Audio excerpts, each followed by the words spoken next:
Selamat malam teman-teman sekalian dan dosen pengampu mata kuliah Hukum Acara Peradilan Tata Usaha Negara, Bapak Adit yang saya hormati.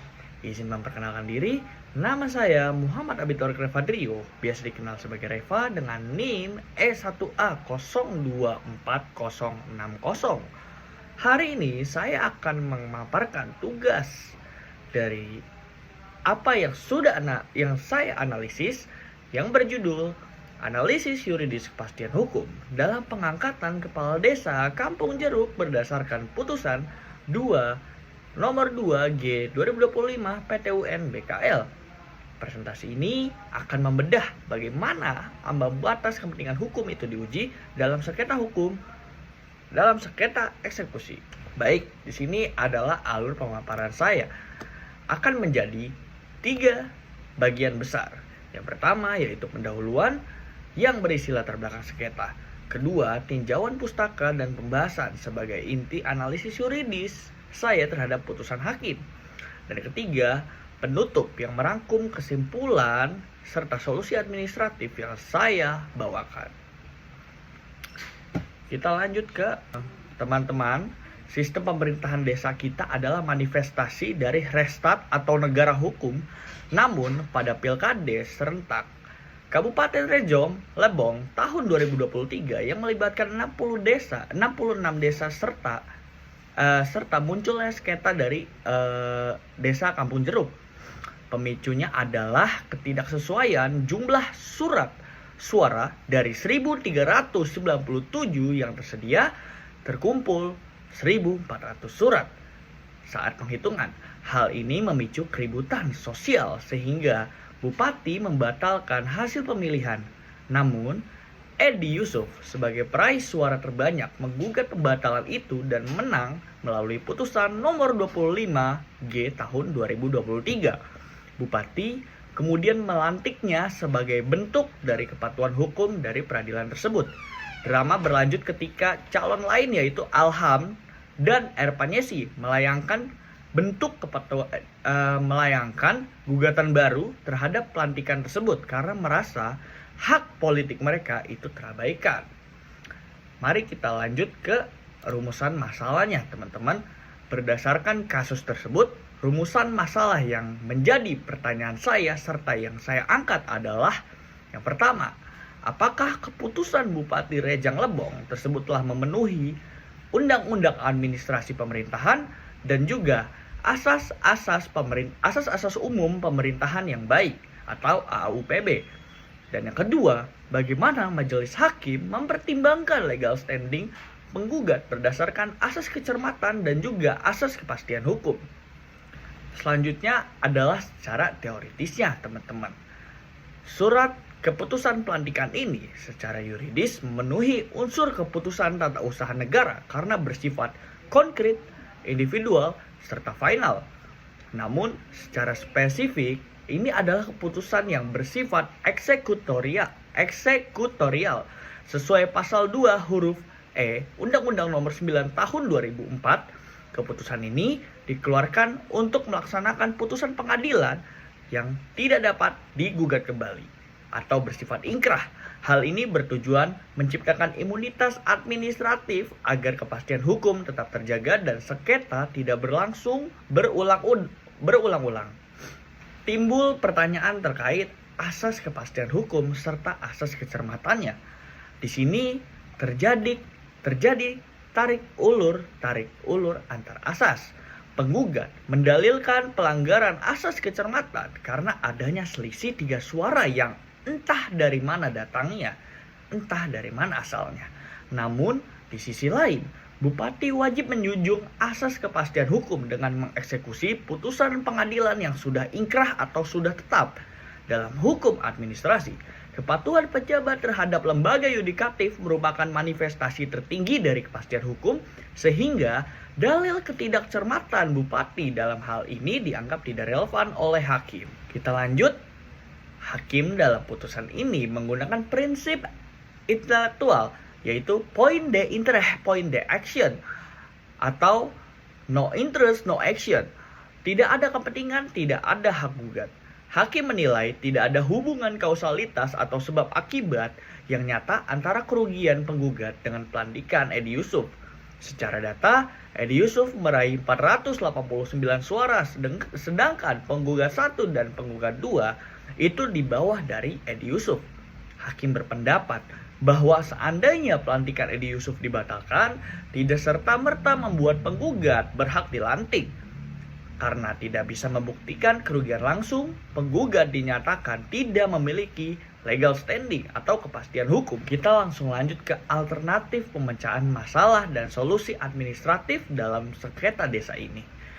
Berdasarkan apa yang sudah saya analisis serta sependek pengetahuan saya menawarkan 3 solusi. Yang pertama, itu adalah peningkatan mekanisme audit. Verifikasi yang transparan di tingkat kecamatan sebelum hasil tersebut dapat disahkan. Yang kedua, regulasi teknis yang jelas, penguatan aturan mengenai ambang batas kesalahan administratif melalui peraturan daerah. Dan yang ketiga, digitalisasi proses pemilihan, implementasi teknologi dalam Pilkades untuk mengeliminasi kesalahan manusia seperti selisih surat suara.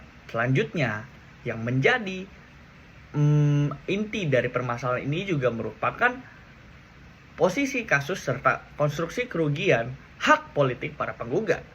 Para penggugat merasa kehilangan peluang dan ruang partisipasinya. Namun, dalam sengketa eksekusi ini, pengabaian partisipasi yang mereka dalilkan dianggap tidak dapat membatalkan kewajiban eksekutoral si bupati. Hal ini menjadi pelajaran bahwa sengketa mengenai proses pemilihan seharusnya sudah tuntas di sengketa pertama, bukan saat tahap pelantikan. Teman-teman, mari kita bedah argumen para penggugat dari kacamata Undang-Undang Nomor 30 Tahun 2014 tentang administrasi pemerintahan. Para penggugat mendalilkan bahwa bupati telah melanggar asas kecermatan dan asas keterbukaan. Kenapa? Karena jika kita merujuk pada pasal 7 ayat 2 huruf F Undang-Undang Nomor 30 Tahun 2014, pejabat pemerintahan wajib memberikan kesempatan kepada pihak yang berkepentingan untuk memberikan keterangan sebelum keputusan ditetapkan. Para penggugat merasa mereka dilangkahi karena mereka adalah kontestan Pilkades yang sah, namun tidak dilibatkan dalam proses sebelum pelantikan Edi Yusuf. Dalam dalam apa yang sudah saya analisis, ditekankan bahwa keberadaan selisih 3 surat suara, yaitu 1397 dan juga 1400, adalah fakta hukum yang seharusnya menjadi dasar bagi pejabat untuk bersikap lebih cermat. Penggugat berargumen bahwa pelantikan tetap dilakukan tanpa adanya verifikasi ulang atau audit administratif yang transparan, yang menurut Undang-Undang Administrasi Pemerintahan yang dapat dikategorikan sebagai cacat prosedur. Lalu yang terakhir, mereka mencoba membuktikan bahwa pembiaran terhadap kesalahan data suara ini merupakan bentuk pengabaian terhadap keadilan prosedural yang seharusnya dapat dijamin oleh negara. Kita lanjut ke bagaimana implementasi putusan nomor 25 huruf G tahun 2023 dan perlindungan hak pihak ketiga. Disinilah letak perdebatan hukum atau dialektika yang paling menarik yang dapat diangkat dalam analisis dalam putusan yang sudah saya analisis. Mari kita ulas teman-teman. Kita dihadapkan pada 2 kepentingan yang sama-sama dilindungi oleh hukum. Yang pertama yaitu terkait bupati memiliki kewajiban mutlak untuk melaksanakan putusan nomor 25 huruf G tahun 2023 yang memerintahkan pelantikan Edi Yusuf. Jika bupati menunda, ia bisa dianggap melakukan pembangkangan terhadap hukum atau contempt of court dan mengganggu stabilitas pemerintahan desa, yang dimana bupati hanya melaksanakan kewajiban peradilannya, marwah peradilannya tersebut. Lalu di sisi lain ada Alham dan Erpanyesi atau pihak ketiga yang hak politiknya terdampak langsung oleh eksekusi tersebut. Masalahnya dalam putusan nomor 25 huruf G tahun 2023, mereka bukan merupakan pihak dalam perkara. Lalu hakim melalui putusan nomor 2G huruf G tahun 2025 akhirnya mengambil posisi tegas. Kepentingan hukum untuk menjaga wibawa peradilan eksekusi harus didahulukan. Mengapa? Karena perlindungan hak pihak ketiga seharusnya diperjuangkan melalui jalur intervensi saat sengketa pertama berlangsung, bukan saat sengketa itu sudah selesai.